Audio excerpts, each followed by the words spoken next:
السلام علیکم دوستو، ویلکم ٹو مائی چینل۔ امام علی علیہ السلام کی خدمت میں ایک شخص آیا اور دستے ادب کو جوڑ کر عرض کرنے لگا، یا علی، ہمیں کیسے معلوم ہو کہ کس انسان کا جنت میں گھر ہے؟ تو امام علی علیہ السلام نے فرمایا، یاد رکھنا، جس انسان میں یہ 4 خوبیاں موجود ہوں تو سمجھ جانا اس انسان کا جنت میں گھر ہے۔ اس نے پوچھا، یا علی، کون سی 4 خوبیاں؟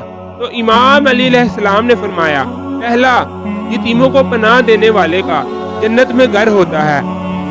دوسرا، کمزور پر رحم کرنے والے کا جنت میں گھر ہوتا ہے۔